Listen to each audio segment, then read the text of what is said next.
Okay, ಇನ್ನು D K Shivakumar ಜನವರಿ 6ಕ್ಕೆ CM ಆದರೆ ಮೊದಲು ಖುಷಿ ಪಡೋದು ನಾನೇ ಅಂತ ಡಿ ಕೆ ನನ್ನ ಆರಾಧ್ಯ ದೈವ ಅಂತ ಶಿವಗಂಗಾ ಬಸವರಾಜ್ ಅವರ ಹೇಳಿಕೆ.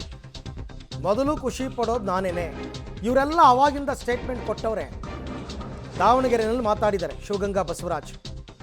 DCM DKಶಿಗೆ 6 ಮತ್ತು 9 ಅದೃಷ್ಟದ ಸಂಖ್ಯೆಗಳು 6ನೇ ತಾರೀಕೆ ಆದರೆ ಆಗಲಿ ಬಿಡಿ, ಒಳ್ಳೆಯದು ಅಂತ ಶಿವಗಂಗಾ ಬಸವರಾಜ್ ಅವರ ಸ್ಟೇಟ್ಮೆಂಟ್.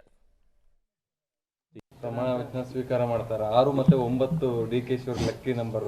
ಹೌದು, 6, 9 ಪ್ರಮಾಣ ವಚನ ಅವ್ರು ತಗೊಳ್ತಾರೆ ಅಂತ ಹೇಳಿದ್ರೆ ಮೊದಲಿಗನೇ ನಾನು ಖುಷಿ ಪಡೋದ್ರಲ್ಲಿ. ಅದು ಅವ್ರ ವೈಯಕ್ತಿಕ ಅಭಿಪ್ರಾಯ ಇದೆ.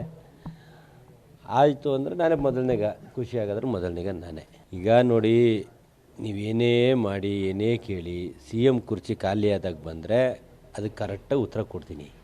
ಈಗ CM ಕುರ್ಚಿ ಖಾಲಿ ಇಲ್ದಾಗ ನೀವು ಏನೇ ಮಾಡೋದು ಏನೇ ಕೇಳಿದ್ರು ಅದಕ್ಕೆ ಉತ್ತರ ಎಲ್ಲಿಂದ ಬರುತ್ತೆ?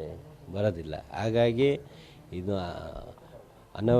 ಅವಶ್ಯಕತೆ ಇಲ್ಲದ ಚರ್ಚೆ. ನಾವು ಆಗಲಿ ನೀವಾಗಲಿ ಅಥವಾ ಇನ್ನೊಬ್ಬರು ಯಾರೇ CM ಆಗ್ತಾರೆ ಅಂತ ನಿಮ್ಮ ಪಕ್ಷದವರು ಆಗಲಲ್ಲ.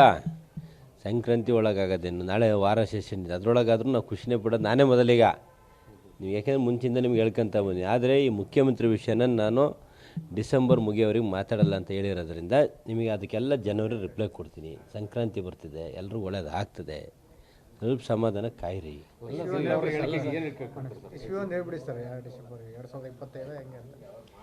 ಜನವರಿ ಯಾವಾಗ ಬರುತ್ತೋ ಅವಾಗ ಡಿಸೆಂಬರ್ವರೆಗೂ ಏನು ಮಾತಾಡಲ್ಲ. ಅದೇ ಈ ವರ್ಷನೇ, ಈ ವರ್ಷ ಡಿಸೆಂಬರ್ ಮುಗೀಲಿ ಅಂತ ಹೇಳಿದ್ದೀನಪ್ಪ. ಮುಂದಿನ ವರ್ಷ ಏನು ಹೊಸ ವರ್ಷ ಜನವರಿ ಬರುತ್ತಲ್ಲ ಆ ಟೈಮಲ್ಲಿ ಮಾತಾಡ್ತೀನಿ. ರೈಟ್, ಆಯ್ತು. ಇವರೆಲ್ಲ ಒಬ್ಬೊಬ್ಬರು ಅವ್ರವ್ರಿಗೆ ಇಷ್ಟ ಬಂದಂಗೆ ಮಾತಾಡಬೇಡಿ ಅಂತ ಹೇಳಿದರು. ಹೈಕಮಾಂಡ್ ಹೇಳಿತ್ತು ಯಾರೂ ಬಹಿರಂಗ ಹೇಳಿಕೆ ಕೊಡಬೇಡಿ ಅಂತ. ಯತೀಂದ್ರ ಸಿದ್ದರಾಮಯ್ಯ ಶುರು ಮಾಡಿದ್ರು. ಅವ್ರು ಶುರು ಮಾಡಿದ್ರು ಅನ್ನೋ ಕಾರಣಕ್ಕೋಸ್ಕರ ಈಗ DK ಬಣದವರೆಲ್ಲರೂ ಕೂಡ ಅದನ್ನೇ ಹಿಡ್ಕೊಂಡು ಮಾತನಾಡೋದಕ್ಕೆ ಶುರು ಮಾಡಿದ್ದಾರೆ.